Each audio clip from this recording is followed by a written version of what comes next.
കർക്കിടക മാസത്തിന് തുടക്കമായി. ഇനി കേരളത്തിലെ ക്ഷേത്രങ്ങളിലും ഭവനങ്ങളിലും രാമായണ ശീലുകൾ മുഴങ്ങും.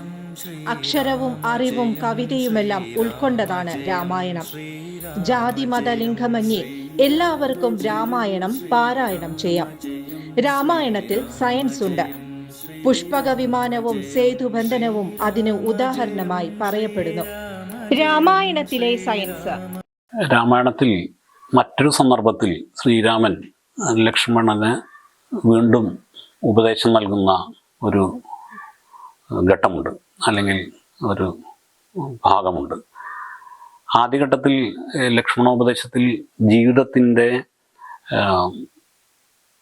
ക്ഷണികതയെക്കുറിച്ചാണ് ശ്രീരാമൻ വാചാലനായതെങ്കിൽ, രണ്ടാം ഘട്ടത്തിൽ ലക്ഷ്മണൻ ശ്രീരാമനോട് ഉപദേശം ആരായുകയാണ്. മുക്തി എങ്ങനെ ജീവിതത്തിൽ നേടാം എന്നുള്ളതാണ് ലക്ഷ്മണൻ്റെ ചോദ്യം. ഈ ചോദ്യം ഇന്ന് പ്രസക്തിയുണ്ടോ എന്ന് ചോദിച്ചാൽ, ശ്രീരാമൻ ലക്ഷ്മണന് അന്ന് പറഞ്ഞു കൊടുത്തത് ജീവാത്മാവും പരമാത്മാവും ഒന്നു തന്നെയാണ്, അത് രണ്ടല്ല.